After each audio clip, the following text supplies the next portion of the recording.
for example, retaliated by announcing 15% tariffs on chicken, wheat, corn, and cotton imports from the United States. They also announced a 10% tariff. Canada-China trade war, a new era of economic tensions. A new storm is brewing in global trade as tensions between Canada and China escalate, stretching across multiple sectors, from electric vehicles to agricultural products. In a bold move, the Canadian government a 100% tariff on Chinese-made electric vehicles and a 25% tariff on Chinese steel and aluminum. has imposed a 100% tariff on Chinese China plans to levy a 15% tariff on them. Electric vehicles and 25% tariffs on steel and aluminum imports. This decision has hit Chinese manufacturers hard, prompting swift retaliation from Beijing. In response, China has announced 15% tariffs on Canadian agricultural and food products, targeting one of Canada's key export sectors. But what does this mean for both economies? Will this conflict intensify further? Could Canada's stance be a strategic effort to strengthen its trade ties with the United States? Let's explore these pressing questions and the potential impact on global trade. Canada's toughest stance yet. For years, Canada has followed a moderate approach in global trade, emphasizing fair competition and open markets. However, its latest move, a 100% tariff on Chinese-made electric vehicles, marks a significant shift. This decision directly affects major manufacturers, including Tesla's Shanghai factory, BYD, and NIO, which have been rapidly expanding their global presence. The official reason? The Canadian Prime Minister stated on August 26, 2024, "We will not tolerate unfair trade practices that threaten our economy. Some electric vehicles from China are disrupting fair competition, forcing us to take decisive action." Experts believe this is Canada's way of protecting its emerging EV industry. Ontario, in particular, is witnessing a surge in new electric vehicle factories and government incentives for battery production and raw materials. By imposing such high tariffs, Canada hopes to strengthen its domestic EV manufacturing sector and reduce dependence on China. However, China sees this as protectionism that contradicts international trade norms. On March 18, 2025, China responded by imposing tariffs on Canadian agricultural exports, dealing a blow to Canadian farmers. China's retaliation, a direct hit on agriculture. Agriculture has long been a pillar of Canada's exports to China. Key products like canola, grains, meat, and seafood are heavily reliant on the Chinese market. In 2024 alone, Canada exported around $7 billion worth of agricultural goods to China. Now, with China's new 15 to 20% tariffs, Canadian farmers face serious financial risks. The last time a similar dispute arose in 2019, China imposed restrictions on canola imports, causing prices to plummet and resulting in millions of dollars in losses. Could history repeat itself? Canadian officials insist they are diversifying their markets, looking toward Japan, South Korea, and the Middle East. However, shifting away from China is easier said than done, given the sheer volume of trade between the two countries. Steel and aluminum, another flashpoint. Canada's tariffs are not limited to electric vehicles.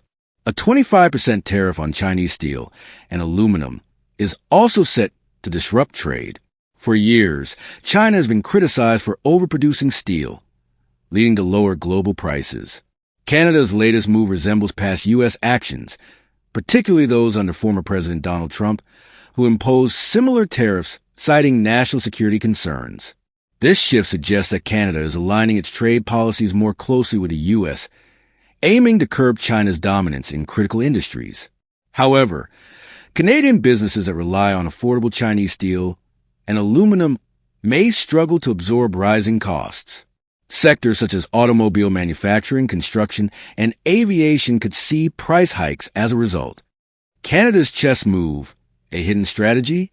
Interestingly, Canada has introduced a customs exemption process, announced on October 7, 2024. Under this system, select Canadian businesses can apply for exemptions from the new tariffs. This suggests that Canada is not completely closing its doors to Chinese imports, but rather using tariffs as a bargaining tool in future trade negotiations. China, however, sees this as a contradictory move, imposing harsh tariffs while still allowing room for flexibility. Some Chinese officials argue that this gives Canada leverage at the negotiation table. But will this strategy work? Or will China tighten its grip further, possibly targeting Canadian timber, minerals, or paper products next? A global shift in trade dynamics.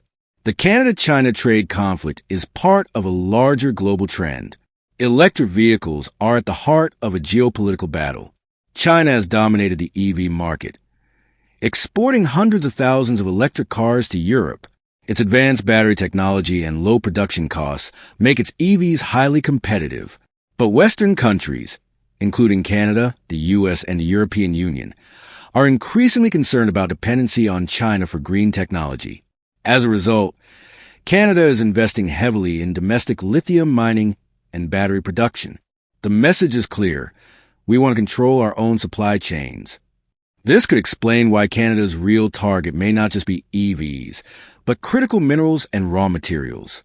By imposing tariffs on Chinese electric vehicles, Canada might be trying to push China out of its mining sector, ensuring that Canadian lithium and other minerals remain under local control. What lies ahead? Trade wars often follow a cycle of escalation. One side imposes tariffs, the other retaliates, and tensions keep rising. Canadian businesses worry that higher tariffs on steel, aluminum, and EV components will increase production costs. Canadian farmers fear losing a major export market if China further restricts agricultural imports. China's EV makers may shift focus elsewhere, but losing access to the Canadian market could disrupt their long-term expansion plans. Meanwhile, Canada's ties with the United States and the G7 are strengthening. With the EU also investigating Chinese EVs, the world might be entering a new era of green technology trade wars. Will this confrontation end in a negotiated settlement, or will it spiral into a wider economic conflict? Only time will tell. Your thoughts? What do you think about Canada's bold tariffs? Is this a smart move to protect its economy? Or is Canada risking long-term damage by provoking China? Will China escalate the trade war further, or will both countries eventually find common ground? Share your thoughts below.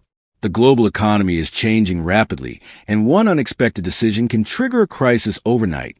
Let's keep an eye on what happens next.